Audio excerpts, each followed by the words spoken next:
My sweet suffering, all my sorrow. I share them with you. Let's duel!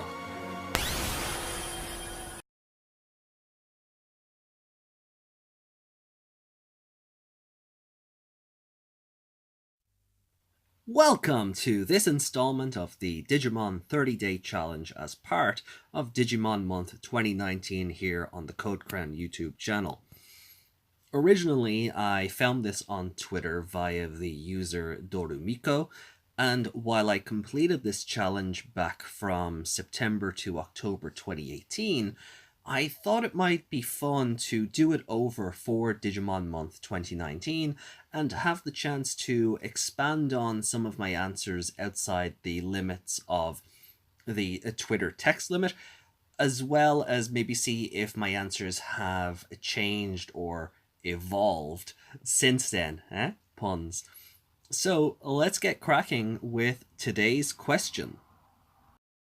So, day 21 is asking about a moment that made me angry. And across the franchise, and again, we're sticking mostly to the anime here, so because I don't want to be all day at this. There's 8 seasons effectively to work with here. And a lot of my issue with those are more narratively based. So in 01 or Adventure, it's Vamdemon's complete incompetence. And we're going to touch on that in another video, but Vamdemon is a terrible villain when you actually look at the span of his run. He's the most iconic, and I appreciate that, but when you look at his run again, taking the nostalgia goggles off, he's actually terrible. And looking back on it, just there's so many moments in the Vamdemon arc that just annoy me because because again, he's a terrible villain, and we're going to touch on that in another video. In 02, I rag on everything after the Kaiser arc a lot, between the Destiny Stones, the Azulongmon and the Digimon Sovereigns thing, the original kids being nerfed and them screwing up the nerf and riding themselves into a corner with it. But Daisuke running away from a peeing Tortomon has to it's just up there as a outside anything that Black War Greymon ever did. Daisuke running away from a peeing Tortomon is just because Daisuke's whole thing is, he wants, at least initially, he's still in that phase where he wants to get better and get stronger and impress Hikari, and it's like, he's hoping, there's moments where he's like, hey, Vmon can evolve into an Angie something too, and blah blah blah. But our fearless leader for this episode is running away from a peeing turtle. And it's just, God, just keep giving me reasons to dislike you, Daisuke. In Tamers, well, it was Leomon's death, because, my God, that scene is just, it's so sad and so emotional, and you go through a gambit of emotions with it. Beelzebumon's on a rampage. Leomon, tries to be the voice of reason, tries to calm down Beelzebumon, and pays the ultimate price for it. And in that moment, you hate Beelzebumon for what he's done. He's crossed a line. He's killed a main character's partner. And shows no regret and immediately loads up the data into his own being to make himself stronger. But on the flip side of that, that's where Leomon dying became a meme. It became a meme in the franchise. Pretty much every show has had a Leomon dying now. Adventure in 02, it was their Leomon. Tamers had a Leomon. Frontier had Panjamon, or Ice Leomon. Savers had Saber Leomon and Bancho Leomon. Cross Wars had Mad Leomon, who was eventually resurrected as a regular Leomon, but still it counts. Then Applemon had Ares' own Ojimon die off. He got better, but he still died. They still did it, and he's the Leomon, effectively. Just look at him for that series. And then Tri had the same Leomon from 0, 1, and 2 get killed off again. So, oh, and then X Evolution, he dies right at the start, and so, but Tamers is where it became is where the meme really started.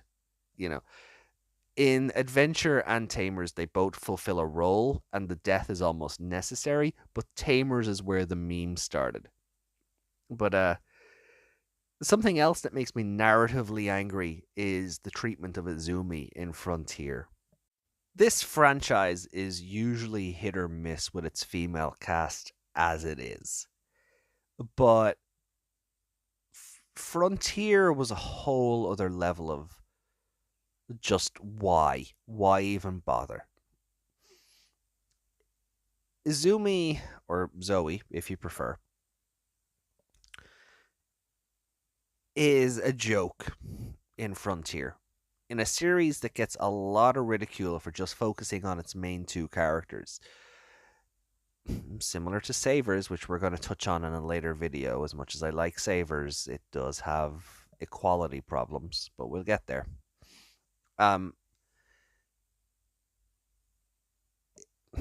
Izumi, I think, is the only character in show to win their to lose. Got to make that distinction there. To lose their evolution episode, their primary evolution episode, and they lost. You know how this franchise works. The stakes are high, you're cornered, there's a speech about friendship or some other shenanigans. Boom, evolution, the day is won. Not for Izumi. A similar situation, get backed into a corner, evolution happens, and she still gets her butt kicked. And then later on in the show, when she gets her other evolution, she doesn't lose, but she doesn't win either. She wins on the technicality of the boss defeated themselves by not being able to control their own power and got,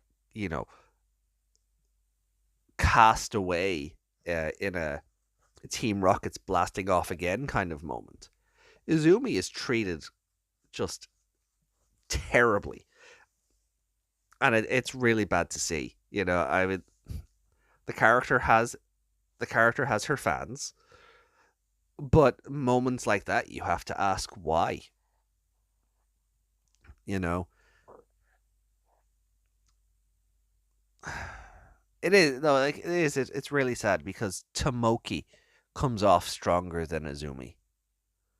And he's the TK of the series. Like literally, like he's the 8-year-old in a giant hat. He's literally the TK of the series. But even he gets treated with more respect than Izumi does in his evolution episodes. Because boys, I guess. I don't know. I just don't like it, and the more I think about it, it really just gets my wick. So, season 5 then. The dismissal of the Kurata data squad, or chosen, whatever terminology you want to apply to Nanami, Ivan, and Koki. Their characters could have done with being a bit more fleshed out. Nanami and Ivan got great,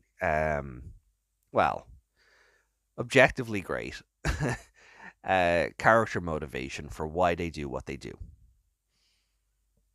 And Koki was just evil Masaru, There There was no his whole thing was he wanted to beat Masaru. We don't get a backstory on why. He just does.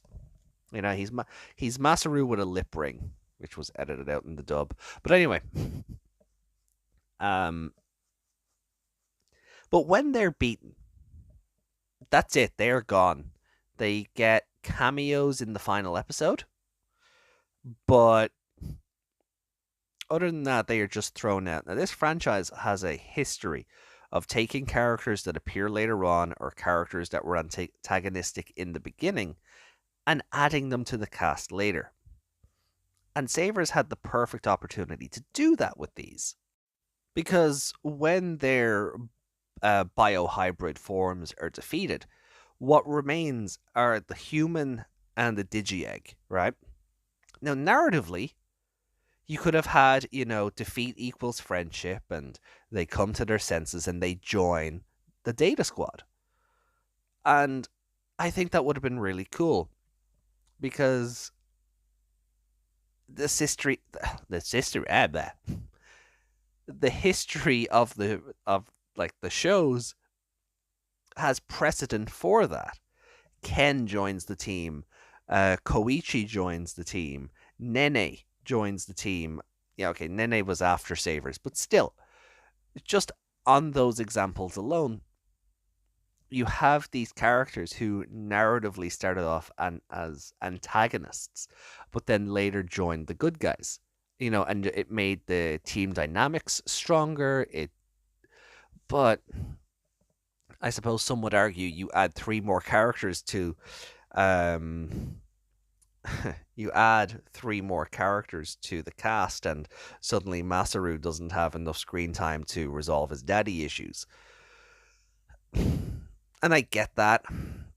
That is sad in its own right, because I think Savers could have gone a lot differently in a lot of respects. You keep the Royal Knights arc and you keep a lot of that, but it would have been interesting, I think, to have like Koki, Ivan, and Nanami react to something like Toma eventually signing up and partnering with Karada. The Shine Greymon ruin mode stuff, like for Koki to see the path he could have gone down, or how his destructive tendencies, where that could have led him as a partner to a Digimon. I think there's a lot of narrative fun there, or Nanami throwing it back at Toma about how he has suddenly joined up with Karada, even though a lot of the dialogue in their fight was, why would you fight for such a man? But no, they squandered it, and it annoys me because there's so much potential and character development there that they just went, nah, we'll leave that on the table. We don't have time. Season 6, so for Cross Wars, it had to be the Dark Knightmon's abuse of Nene. I've touched on before, that relationship is very much a spousal abusive relationship. And to see Nene break away from that eventually is very good, but when you know what to look for and you can see it, it makes Dark Knightmon a great villain. Problematic wording, I know. Because Nene isn't intrinsically evil. She's just out of her depth. Dark Knightmon is holding her brother hostage so that she uses the Black Cross Loader to help Dark Knightmon fulfill his goals, and which in turn helps Bagramon. So Team Twilight, is almost coerced, shall we say, into serving the Bagra army. Because if they don't, well, you may never be seen again. Now, we learn later on, of course, this is a load of bollocks, because, well, spoilers. who am I kidding? Spoilers. None of you are going to go watch Cross Wars. Yu ends up being a general for the Bagra army anyway, and has the Darkness Loader, which is a souped up evil version of Nene's Black Cross Loader. So, yeah. It's a shame Nene didn't get to keep the Black Cross Loader either. Because I think thematically or narratively it would have been funny. Because a lot of her brother's idea on why he's a general is that Digimon is a game. These are just characters. They respawn. They don't get hurt. You know, he's being his childlike wonder is being manipulated, which has a lot of parallels with Ken, who saw the digital world as a computer game and this escape from reality where he got to be this malevolent dictator. Um, but he got to keep his black digivice, where Nene, once she had her face turn complete, her digivice became pink. And it's just another one of those missed opportunity things where you could have had the parallels and how history repeats itself in one form of another across the different universes of the franchise. But yeah, it's just one of those things I would make better. But what do I know, huh? Applimon, look, I've talked about it a lot. A lot of Applimon's narrative pacing annoys me. Like filler episodes in the end game of your show. Like, as great as it is to see Agumon turn up in Applimon and evolve to War Greymon, that is not something that should have been happening in the last 5 episodes of your series. That is something that should have been happening maybe in the early 20, maybe 30 at a push. But ultimately, it comes down to Gachmon runs away. That episode is just irredeemable. Every series has it certainly feels like every series has a partner runs away episode. Adventure had Patamon. 02 Vmon probably did. you know, Cross Wars had Gumdramon runs away. They all have but it's just Gachmon's is the worst because it comes down to him being jealous of how powerful the new cast member is and how he doesn't feel loved and appreciated. And it's like, excuse you? You're pretty much worshipped by your partner, but because the new guy is cuter than you and everybody's like, oh, look how cute and strong he is, you run away from home. And it just makes Gachmon, it makes him seem a lot more selfish and self-serving than even Shoutmon did in his opening episodes. Like, Shoutmon eventually dialed that back, and Gachmon does it, as the show goes on, he is very full of himself, but, sort of reins that in. But this was it was a complete turnabout for the character at the time, and it just doesn't really make a whole lot of narrative sense or give you reason to get behind the character, and it's definitely one of the weaker episodes. And then Try. Ooh, Try. Creepy pedophile Jedi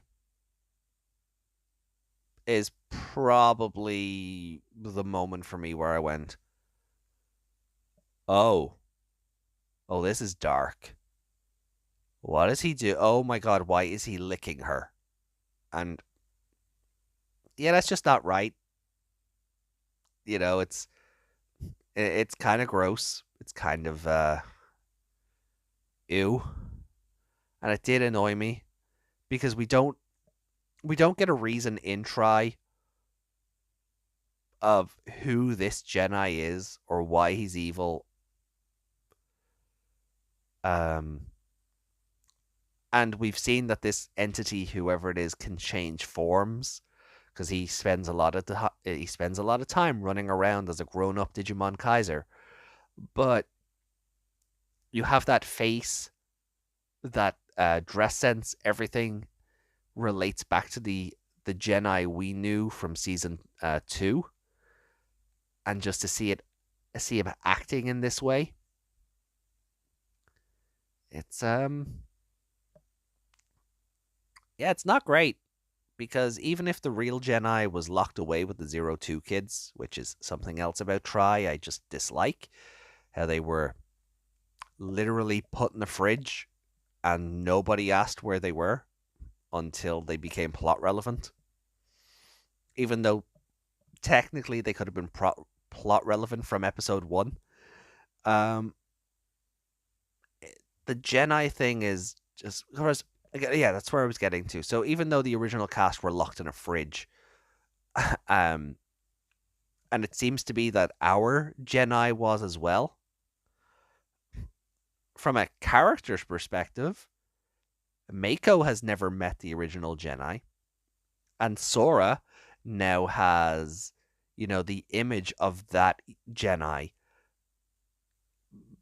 basically being kind of molesty, and it's not great. Get your shit together, Digimon. Please don't do this in Adventure 4. Please don't. Never try this again. Okay, so I think that's everything for this episode, and man, I did not expect it to run this long. Hopefully, the next couple of episodes won't be. I can keep them a bit more concise. But thank you very much if you've made it this far. I do appreciate it, as always. If I can ask a couple of more things, give the video a thumbs up there if you've made it this far, just so I know. And or if you like the video at all, or if you've any arguments for or against what I've talked about in this video, drop them down in the comments below. I'd love to see what you guys have to say. And subscribe if you haven't already. There's a wealth of content almost every day on the channel going up, as you can see. And I'd love your help in keeping that content coming. So, till next time, have a great day. Enjoy whatever it is you're up to today, be it work or socializing or just laying in bed. Whatever you get up to today, I hope you have a fantastic time with it. And I'll see you back here for day 22, where we talk about my favorite villain. See you then.